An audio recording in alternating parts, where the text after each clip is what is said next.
Oui Vincent, et ça tombe bien, on est en pleine saison des mariages. Alors pour les retardataires, il va vraiment falloir se dépêcher. Mais pour celles qui se marient l'année prochaine, ça peut vous donner des idées. Mais pour la petite histoire, toutes ces robes juste derrière moi ont déjà des propriétaires. Alors cette maison, elle a ouvert en 2000. Et ce succès, eh bien, on le doit à la créatrice ici, Elsa Gary, qui est en train de travailler. Alors Elsa, c'est assez étonnant parce que au début, vous n'étiez pas du tout prédestinée à travailler dans les robes de mariée. Non, pas du tout. Moi, je suis arrivée à la robe de mariée vraiment par hasard, par le destin quelquefois. J'ai commencé en fait en 2000 à faire un salon du mariage à Agen, dans ma ville, pour vendre des chapeaux. Et au lieu de présenter mes chapeaux sur des mannequins noirs comme ça se faisait à l'époque, j'ai dessiné des robes. Et j'avais une de mes employées qui était couturière, donc elle a fabriqué des robes. Et en fait, j'ai eu beaucoup de succès, plus avec mes robes qu'avec mes chapeaux. Voilà. Et du coup, on en profite aujourd'hui. Alors, est-ce que c'est vrai, ça je vais le demander à Dorothée qui travaille avec vous, est-ce que c'est vrai que Elsa, elle ne part jamais d'un dessin quand elle a une idée en tête? Oui, ça c'est vrai. Elle met donc toutes les dentelles sur le mannequin et on travaille par étapes. Au fur et à mesure, on construit la robe. Donc moi, je fais plutôt une base et après, elle évolue jusqu'au modèle final. Regardez Dorothée, elle a son petit carnet et elle prend plein de notes. Alors ici, la particularité, c'est qu'on ne fait pas des robes sur mesure. On part d'un modèle existant qu'on va personnaliser à souhait. C'est bien ça, Elsa? C'est tout à fait ça. En fait, on a des modèles puisque bon, le patronage et tout ça, on peut pas y toucher puisque c'est quelque chose. Il faut que ça tombe bien.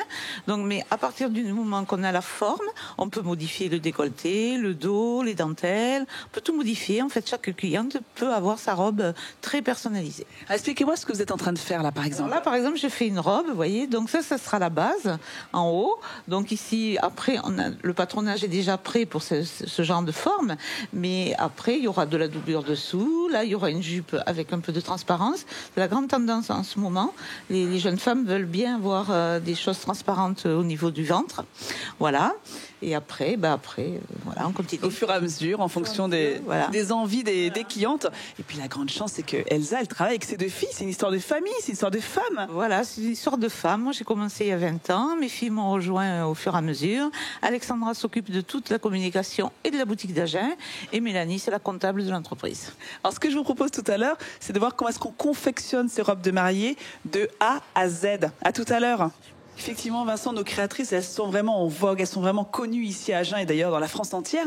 Alors le lieu, il est assez étonnant, il est magique. On n'est pas du tout dans un atelier classique, c'est situé dans une maison de maître, une maison de ville à Agen. Donc l'extérieur avec ses grandes ouvertures, cette vigne vierge, déjà le lieu, effectivement, il fait rêver. Et regardez toutes ces pièces, comme elles sont décorées avec beaucoup de goût, tout est raffiné. Alors venez, je vais vous présenter, alors la mère, vous l'avez vu tout à l'heure, Elsa Gary, je vais vous présenter la fille, Alexandra.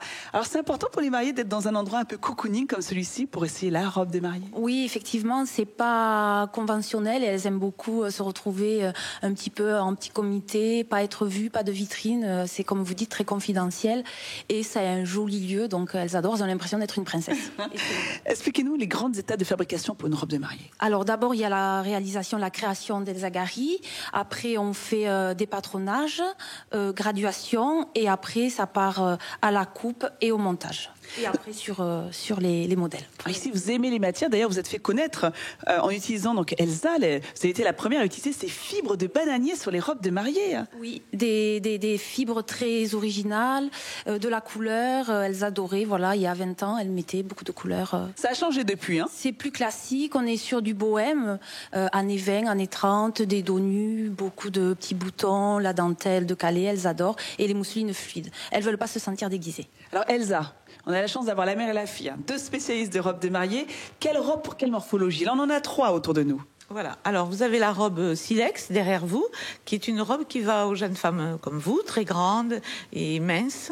Voilà, ça les met bien en valeur. Et plate, pas trop de poitrine. Oui, pas trop de poitrine, voilà.